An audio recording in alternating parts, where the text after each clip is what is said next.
I see coming from what he's saying. All right.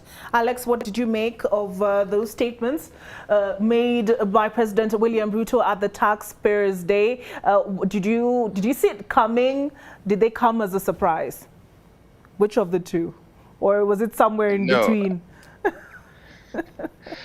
No, I don't think anything has come by surprise. So I think the story has been consistent, starting from Kenya Kwanza's manifesto. So when I took a deep dive into the manifesto, I realized that at some point they wanted to focus on the informal sector to increase or expand the tax base. Then at some point they also dropped it, I think just to be popular. So that story of being friendly in terms of how we collect taxes is what then has informed, I think, this discussion from the time the government took over. So you started with a little bit of a shock in terms of removing the fuel subsidy. But then you heard about fertilizers, making sure that we ensure that the cost of input is lowered. Then you've moved on to ensure that KRA is friendly. Start with the, with wealth as you move to trade. To make sure that you collect your taxes. And basically, when you even look at that criteria, you're saying, let us look at the people who already have the money, target them to raise the taxes, and perhaps get to the hustlers last. But with consumption, anyone, doesn't matter what class you belong to. If you consume, it means you have money, and therefore it's easy actually to collect that. All right. So when you, both yourself and Professor have talked about this, because he ranked wealth first, so he said we'll go after the wealthy the most, and then he went to income, consumption, then trade. How do we get these wealthy to pay more tax? Alex? Well, what I hear KRA saying, and especially from this particular tax conference, is that they already know the people who are perhaps wealthy, and the question is then the how to ask them to actually pay more. So there are discussions around, should we, for example, for pay as you earn, increase the rates to target the people who are earning more. So that is one of the discussions that is going around.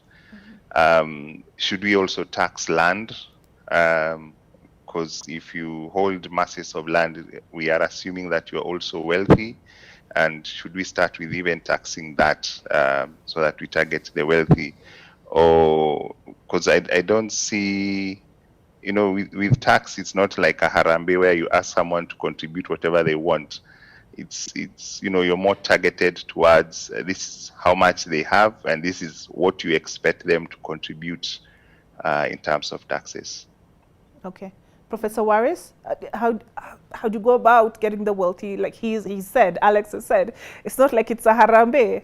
Yeah, I think for me maybe the million shilling question is, who is the wealthy? Mm-hmm. And I think if we say increase the tax brackets, which is a fair suggestion, then the problem with that is you're looking at the 7 million, and there are wealthy within that 11 million bundle that are not even on the tax base.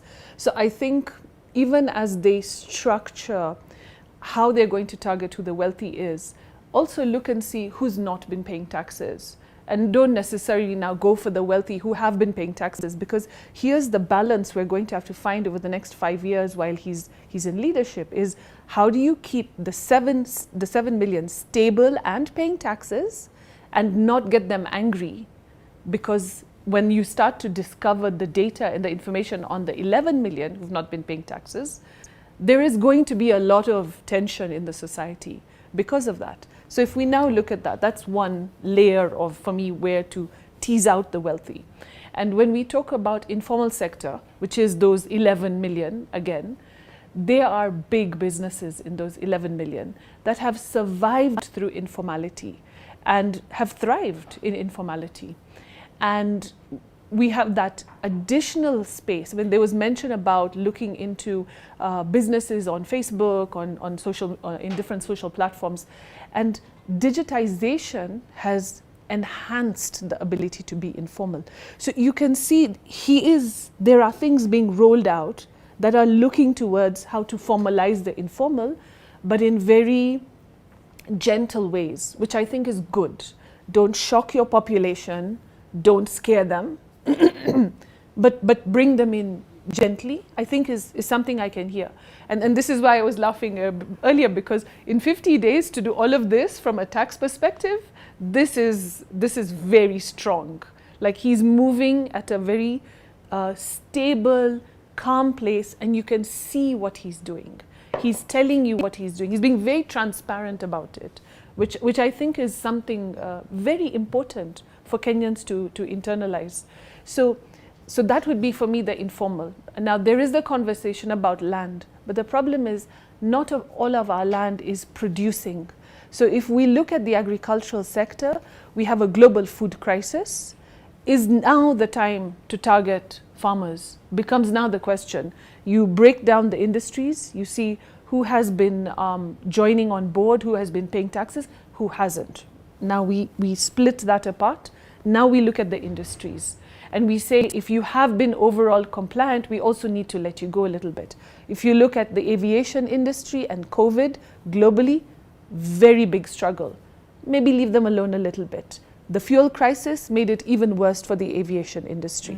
So these are now the nuances which he has to sort of tease out. But I find it very interesting when he talked about Kenya Revenue Services. Yes. And I don't know yet what that's going to look like.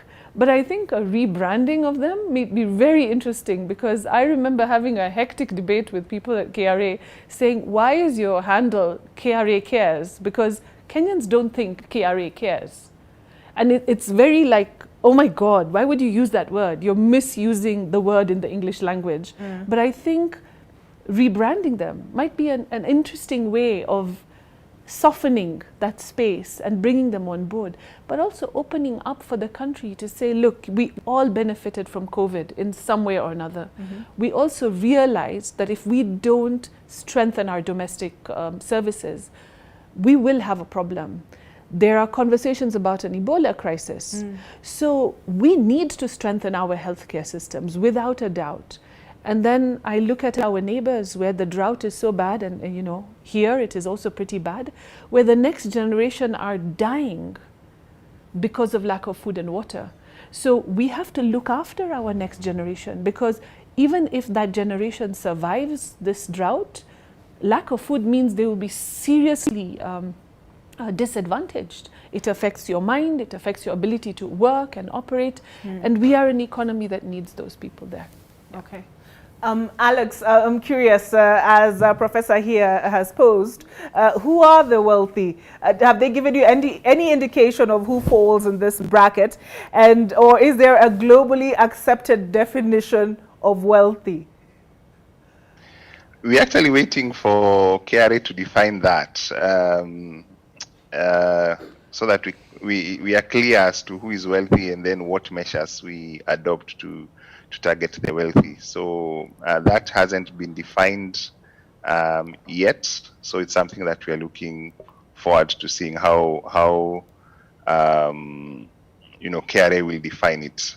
But you know, from perhaps what I see other economies do, then it's not just about you know, with disclosure and you know, sharing of information and technology, so that even systems within government are speaking to each other. I tend to think that there's information that the government already has. Okay, so if they want to target the people who they believe are wealthy, then it's quite possible for them to get this. For example, you have guys with foreign bank accounts. You recently had people declaring their worth. You know, particular class of people perhaps would have money. So we'll wait to see how KRA defines it. All right. And he talks about this register of taxpayers, and he talked about Kerry having a register of about 7 million tax-paying Kenyans, and then he compared that with Safaricom, which he said has 30 million, if I recall correctly, Yes. registered users, which means they're over the age of 18 and therefore eligible to pay tax. Alex, he talked about the KRA employing alternative means and ways of now roping in these taxpayers. What did you make of that statement? I think we shouldn't say that we have equivalent of 30 million taxpayers out there. First, you have perhaps people with multiple lines. Then second, you shouldn't confuse having an ID to actually earning income. So you become 18 because of just natural causes, age, but going to get actually that income and earning something that is worth taxing, that's a different question. While we have the youth who are now coming onto TikTok and doing things on the digital platforms, you also have a very high rate of unemployment. Look at the guys who are transitioning from university to jobs. That's a problem that the government already knows it's there. So you may have someone who is 18, but they don't have a job, they don't have income. Personally, I don't think I was making money at the age of 18. All right. Professor, explain to us these stamps that were talked about. What are they about? I saw Brian George, to the layman such as myself, talk about excise. Explain to us, in plain English, what is this all about? But can I respectfully disagree first? One thing I think we'll agree on is how to define who is wealthy is not clear. But I also think the other important thing to do is how to define who is not wealthy. So if people earning 10,000 shillings or 15,000 shillings a month right now are paying taxes, which is the 10% bracket, then that's like $3 a day. $3 a day should not be taxed. So I think we need to sieve out who should get a tax exemption. The student who has just graduated, the 18-year-old, should register and file returns, but file nil returns. So get our population into the rhythm of knowing that they're supposed to pay taxes, I think is something very important. But I also think the idea of a single ID number, it's not revolutionary. It is what most countries in the global north do. It's most countries in Latin America are doing it now. You have what they call a social security number or an identification number. You get it when you're born. So you don't get another number when you turn 18. But that same number clicks into action at different points in time based on the age of the person. So at 18, it opens up and you now start filling in returns. At 60 or 70, you now retire. It clicks into the pension system. And I think that is what we need to put in place. We have a digital savannah. Why are we not digitizing our systems if we're so brilliant at digital systems? I think we're not using our own skill sets for that. And it's something he did raise with the carrier, because he said, and we need to make these processes easier and simpler. Yes, and you can actually have a system where the tax return is pre-filled. So it just collects the data as you're paying your PAYE, and you don't now have to struggle with an accountant or an agent somewhere. You actually receive a form, you open it up, and it tells you exactly what your taxes were that year, and then you fill in anything that's missing, right? And since we're a hustler nation, you fill in your side hustle, right? Yeah. So that's what we can do, and I think it is possible, and I think we have the capacity for it. But I also think that there seems to be some confusion between what are existing laws and what are new laws that he may be suggesting. It is an existing law that when you turn 18, you're supposed to file your returns, even if they're nil returns, and that you're supposed to be registered for tax. And I think that's a really important conversation, because those 7 million means that there are 11 that aren't even registered. So why aren't they? I mean, that's a whole conversation by itself about the widening of the tax bases.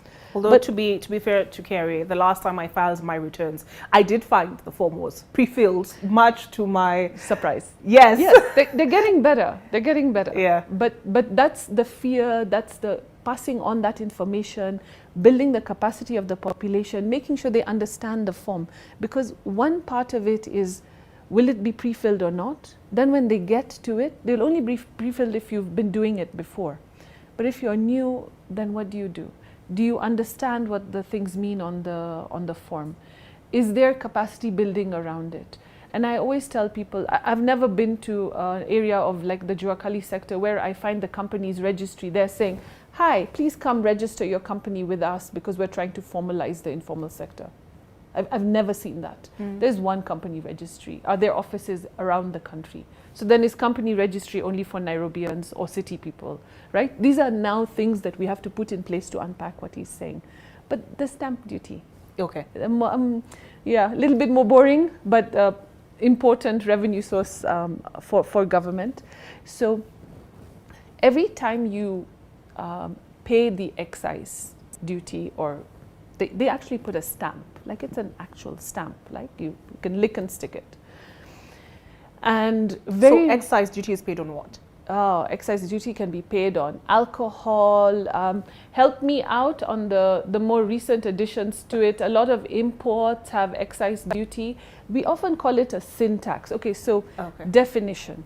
So excise duty, or the excise, is not a tax, right? It's not seen to be a tax per se. It's a payment usually on imports. If it's not the import of the final product, it's also importation on the chemicals or the components of what makes that final product. It can have multiple payments, which is why he talks about the figures. But the most important one usually is it's on imports and on luxury goods very often. So this is the importer who's footing the bill? The person, no. So this is very important to know. Even when we celebrate the highest taxpayers, I always laugh because, with great respect to Safaricom, you're not the highest taxpayer. It's the person who talked on the phone the most who's the highest taxpayer, right? Because they paid the highest amount of tax. They always pass down the payment to the final consumer. Okay. The person that pays it, who is the company, pays it more like an agent. The person that shoulders the burden of it, the person whose actual money goes from their pocket, is the person that's using the item. Okay. It's like with the telephone, right? Safaricom collects the money and hands it over to the revenue authority or revenue service, right? But the person who actually gave the money, was the person that used it. The same thing with the electricity bill. You see it embedded in the bill, right? The person who submitted it was Kenya Power, but the person whose money goes out is the user of the electricity. So, and this is where, when I talked about this issue of a boycott, becomes so problematic, because how do you boycott that? Like, you're going to pay your electricity bill if you want electricity, so you can't really boycott, right? So these are now the nuances that people start to look at. But he's right about one thing: the figures don't make sense, and I think there's a reason to actually go and inquire into that. Because you hear, unfortunately, and it's a lot to do with we call them non-tariff barriers, but in common language we say corruption. And it's a problem because we have a lot of stories in Kenya, anecdotal stories, about ladies with beautiful hair extensions, but how can they afford it, right? And we hear this about revenue authority officials who sit at certain border posts, for example. And these are conversations that have to be had.